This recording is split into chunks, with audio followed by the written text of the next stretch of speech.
Do you ever find yourself longing for better texture painting in Blender? Not clunky add-ons or third-party texturing software. I'm talking just simple functionality that lets you focus on the artistic approach and not the technical. Well, that's what today's video is all about. I'll show you my favorite approach to texturing within Blender that combines all the goodness of procedural node-based texturing with the deliciousness and freedom that comes with texture painting. A few things to get started. You'll need a model. In this case, I'm showcasing a chair from RileyB3D.com.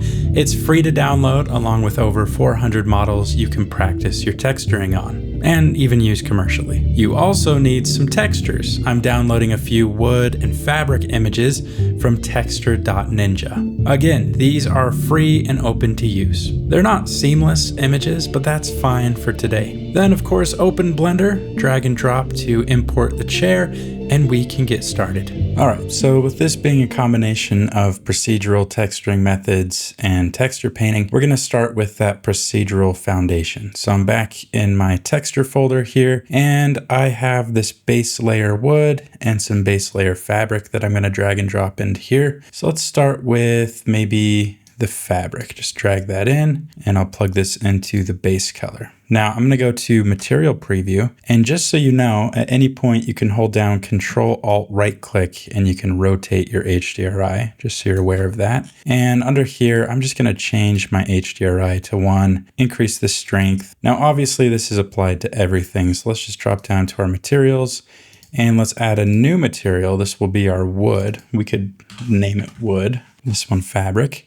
And let's actually go into edit mode, select everything, and let's just assign everything wood because there's more smaller pieces that would be hard to find. So let's assign everything wood, deselect everything, hit L just to select linked for the cushions, and let's assign those as fabric.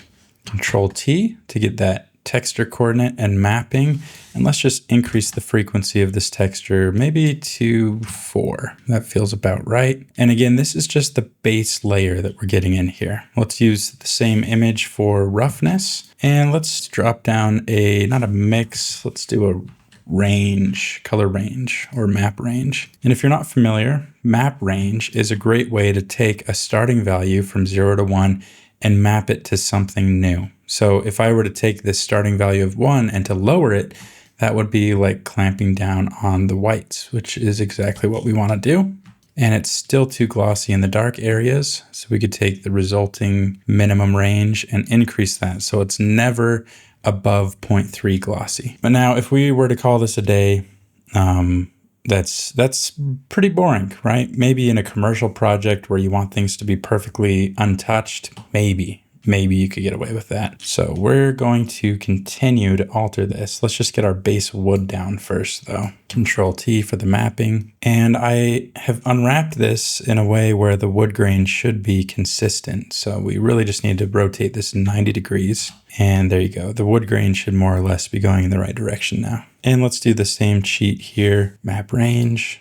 I can leave a little bit of gloss on that wood. Yeah. All right.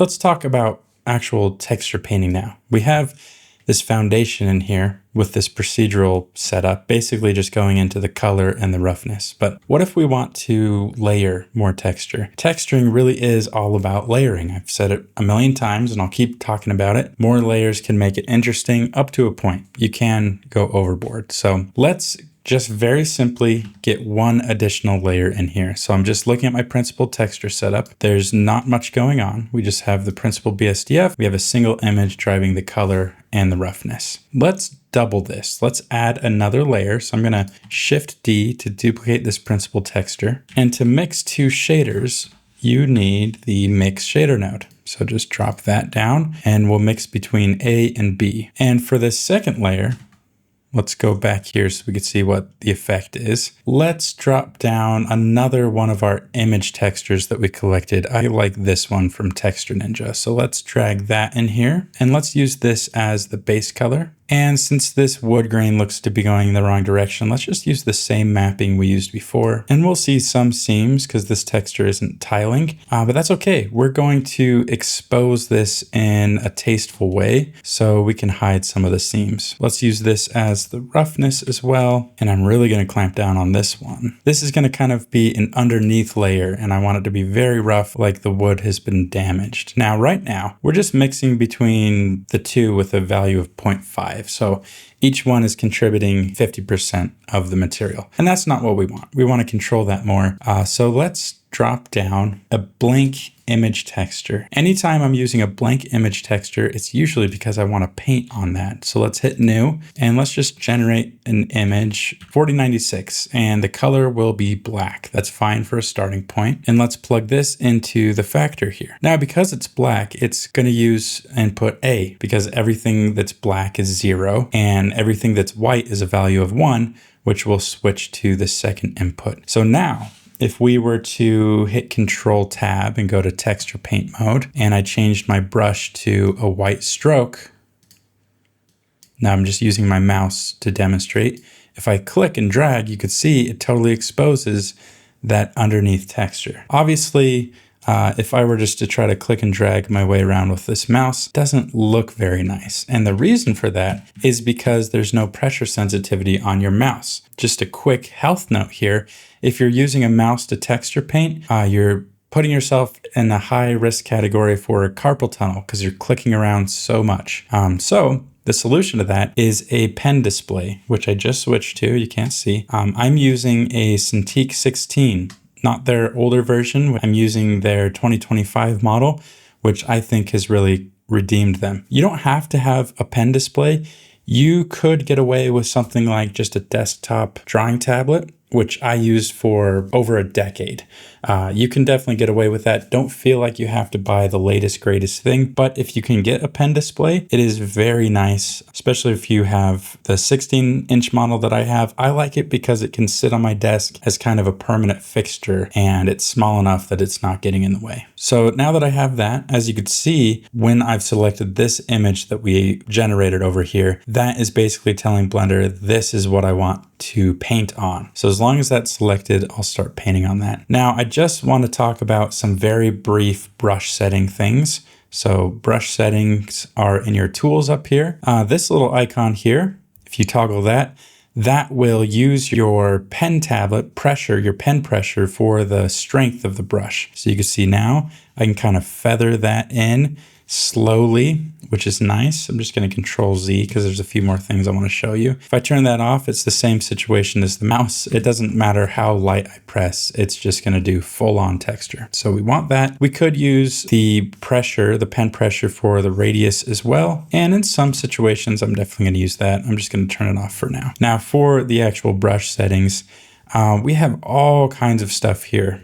And what I'm really going to show you under brush settings is your texture mask. So this is a quick way to get more variation in your model. First things first, just press new and then go to the settings here. And you can open up any image on disk. This is the same folder where we downloaded all those random textures from Texture Ninja. And I'm just going to choose one with relatively high contrast. So I'm just going to open this image up and let's go back to my brush settings. By default, that texture mask is going to use view plane, which basically is just going to use this as the brush. That's one way to think about it.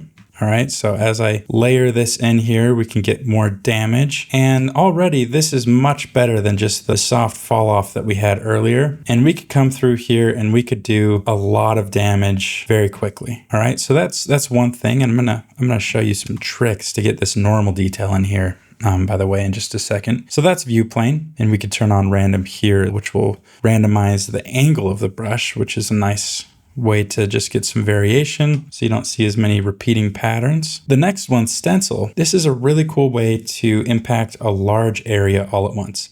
So you saw when I turned on stencil, we got this little stencil here, this little image at the bottom. To move that, you just hold down Alt and right click and drag. If you want to rotate it, it's Control Alt right click, and to scale it, it's Shift Alt right click. So a little bit of muscle memory you'll have to get used to, but this is a really nice way just to come in here. And as you could see, if I move that out of the way, we have some nice variation there. And again, this is kind of a nice way to do a large area at once, I find, depending on the image and the effect that you're going for. But you could come through here and, affect a very large area all at once. You can get into all kinds of other brush settings, but honestly, 99% of the time, that's all I'm doing, right? I have this set to random, and I am just brushing as I see fit. Let's talk about the real advantages of this workflow that we have. Because we're just texture painting within this larger procedural setup, all of this is still procedural. We can still access any of these features. So for example, in this second layer, the underlying layer, if we drop down a hue saturation value for this color, we could do something like decrease the value. We could decrease the saturation. This isn't the look I'm going for, but you get the idea. You can do all kinds of cool stuff. So let's alt drag to get rid of that. And let's talk about normal detail. So we could use this image that we're painting on. We could use it to drive more than just mixing between these two shader nodes. We could use it to drive a mix between two bump or normal levels. So let's do that now. Make sure you save your project. This is a good reminder to do that. So let's drop down with Shift A. Let's search for a bump node. And let's use that normal output for both of the normals on both of our shaders. So nothing's really happening yet. But what we can do is now let's drop down a mix color. Oops, dropped it in the wrong place. If you ever drag something in and it interrupts a stream of two node connections, you could just hold down Alt and drag it out. Let's make some more room here so we can see what we're doing. And let's use this mix color to drive the height. So input A is going to be black and input B will be just straight white. Input A will be lower down and input B will be raised up on the surface. And for the factor, I'm gonna switch to the other view so you can see what's going on. For the factor, we can use that same texture painting layer. So keep an eye right here. You might not see the difference. We'll increase the value if not. Maybe a little bit, but let's make it a little bit more prominent. In the bump node, let's just increase the distance to like 0.01. There you go. I think it has the opposite effect we want. So let's just make input A white and input B black. There you go. And in this bump node again, you can also increase the, what's it called? The filter width. Yeah. So let's do something like 0.5. And that's just going to make it a little less sharp. Go really high, like 0.9. There you go. So as we go back to our paint layer right here, make sure it's selected. As we paint now, we're actually carving into the surface. And we could remove this texture mask just so you really see what I'm talking about. You could gouge into this and that looks like a layer of wood has been removed. If you come through here holding down Shift, you could try to smooth some of that out. But let's go back and use our texture mask again. And because this is procedural, we can come back with a black texture and just fill some of that back in. The darker this is, the more it will inherit the first layer. So you can really start to just have some fun, be creative. And once you get your setup, you don't have to think about it. You could just put your mind in artistic mode and just paint what looks good. Let's say I want to expose the second texture wherever we have an edge. I could come through here and just all day long, I could be painting edges. That is going to take all day. So let me show you another benefit of this procedural setup. Because we have a mix of proceduralism and texture painting, at any point we can come through here, move this over a bit so you could see, and we could take our paint layer. I just hold down Shift, right click and drag to group some of these noodles so they're not in the way. We could take our texture paint layer and we could drop down a mix color node, which is very useful. And we could mix in some proceduralism. So right now we're just mixing in halfway just a value of white, which is going to make everything more of the underlying layer. But we could use something like an edge mask. Now, this is the one plugin I'm going to recommend you go get. It's called Fluent Materializer. If you've followed my channel for any amount of time, you've watched any texture videos, you know I really, really love this add-on. Grab Fluent Materializer, link in the description. Once you have it, you just press F for Fluent and we get these nice quick masks. And this is why I love this. Let's use this edge mask, which is a great procedural tool. And let's use this as the factor here. Basically, what this is doing is it hasn't got rid of our paint mask. That's still present. But what it's done is it's adding in another layer. If we increase the distance, you can see what's going on, of just procedural edge detail. And this edge detail is using all of the benefits we've set up with our node network here. It's simply just adding more edge detail to our existing texture painting map. And we could even use our original wood texture, plug it into the texture of the edge mask. And if I soloed this, you can really see what's going on. When we increase the distance, we're exposing more edges to that mask. And we could get rid of the strength of this automatic breakup that this node comes with. Just up to you if you want to use that or not. You can also increase the threshold to remove some of the flat surfaces from the mask. And let's Control-Shift-Click our mix shader at the end again to see the final result. And if we wanted to decrease the effectiveness of this mask, we could change this to darker, or we can make it straight white so it's super strong. I'm gonna go somewhere in between, maybe like that. And that's just introducing more of a procedural edge approach.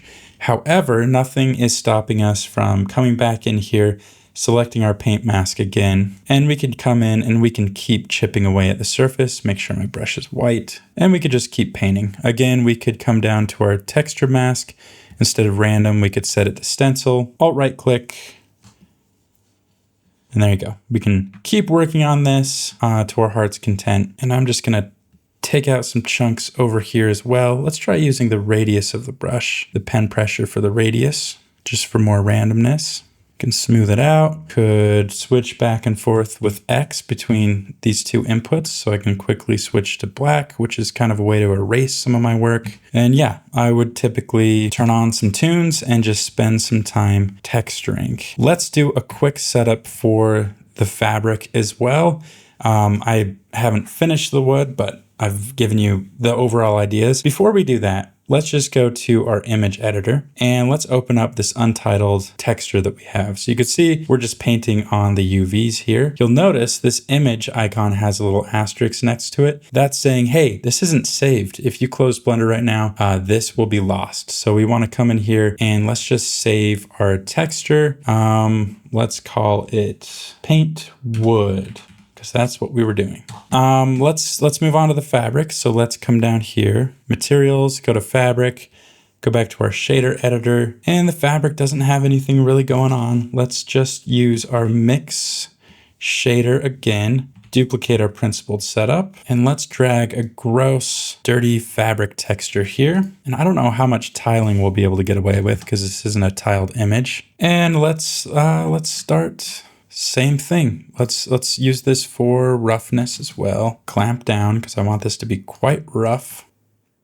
Something like that. There you go. I'm going to increase the frequency of our other texture just so it's more frequent. And with the mix shader node, let's just add a new image texture. That's how we start texture painting. And the settings are good, 4K. Let's use that for the factor. And we could come in here and we could start painting out some areas. Now, this to me doesn't make much sense that I'm kind of revealing a nice blue texture underneath. So what we could do, since this is procedural, is let's use our hue saturation value. Let's increase the value to like 1.5 and really decrease the saturation. Actually, I'm going to increase the saturation for now because I want to look at the hue. I want kind of like a yellow texture underneath there. And then we can decrease the saturation. Something like that makes more sense. You kind of have your outer layer fabric and then maybe it's being chipped away to expose, or it's being worn away to expose kind of the base fabric there. And yeah, you could try to tell a story where the butt hits the chair, maybe the thighs and the butt, that's more worn down, makes sense. Where the back is pressed along the chair, that would be more worn down. Proceduralism is more of a method approach, right? With procedural textures, you're just creating rules that define the whole texture as a whole. Texture painting is more of an artistic process where you're just eyeballing things and you're coming in and making changes that make sense. And because this is texture painting on top of procedural, you can use your artistic eye to make decisions as we go. Then you can come back at any point, you can make a procedural change. So if we wanted this to be more of like a gross dirt texture, we could decrease the value to like 0.2, and we could take our roughness and make sure it's never totally rough, but it's always kind of slimy, like 0.7. So now if we rotate our HDRI, you could see it's kind of oily and gross now, which is a different effect entirely, but it's still using the texture map that we've already painted. So let's go back, have this be mostly rough and 1.5, just because I liked where this was going, and we can decrease something like 0.7 for the value or the saturation. Just see what I'm doing over here. Now, one of the downsides of this procedural texture painting workflow is your node graph can get a bit complicated. One of the nice things about something like Substance Painter or Uchu Paint is the layer-based texturing workflow is easier for a lot of people to wrap their heads around. Not me personally, like honestly, I love the nodes just because they make sense for me. But if you want a little bit of help keeping things organized, is once you get to a certain point, so we have 2 layers of fabric here, you could group all of this with Control G. And if you hit Control Tab, you step out of that group, and you could name this whatever you want. And then from here, you could just continue going. So let's say on top of this, we want, I don't know, maybe a kid came through and wrote with a marker or something. So we could drop down another principled BSDF shader. We could do another mix shader. We could do yet another image texture, go to new, use that to drive the factor. Let's just make this like a marker that's pretty rough. And I know it's counterintuitive because we're painting with white, but if we paint with white right now, that will actually expose the black layer underneath, if that makes sense. Because this image is black, we're painting with white, and that's driving the factor. So I don't know if we're going to be able to see this. If it's ever not as strong as you want it to be, you could, nothing's stopping you from dropping down a map range, and you can see what the effect of this does. Same as we've been doing before, it's just clamping down the light areas to make it very prominent. There you go. Now you can see that clear as day. Let's go back and remove some of this. And maybe a kid came in here and wrote, well, maybe they played a game of tic-tac-toe. And it's cool. It feels like I'm writing on the fabric right now. Looks like O's 1 and X's was close. Now this ramp, we could play with this even more if we want. We could also say, hey, this is never a value of 1. It's always just a little bit faded because this is procedural. At any point, we can come in and change things however we want. You can layer in more things on top of it. And let's just kind of put some more red strokes in here. If we don't want it to be red, if we want it to be something complementary to our warm wood, we could do like a cooler blue color. That might be nice. And yeah, the beauty when we get to the actual painting is it is much more of a creative free process. I find especially since I got my display tablet, it feels a lot more intuitive, like I'm actually drawing on the surface, which is really, really fun. So there you have it. Let's go back to our wood, and I'm just gonna spend some more time chipping away here. Make sure we're painting in white, that would help. And if I've ever gone overboard, I could always hit X to switch back to black, and we could restore some of the wood texture. So texturing, it's all about layering. It's all about trying to tell a story. Where people's fingernails go at the end of this chair armrest, that's where I'm gonna really carve away most stuff. We could also go down to the feet here, where this is sitting on the floor, obviously. And yeah, we could go back to our brush settings and we could change this brush instead of draw, we could do smear. And then we could kind of smear some of this, which has kind of a weathering or a polishing effect, which is pretty cool. Let's go back to draw. And yeah, the more time you spend on this, the better it's gonna look. I'm gonna carve my initials in over here.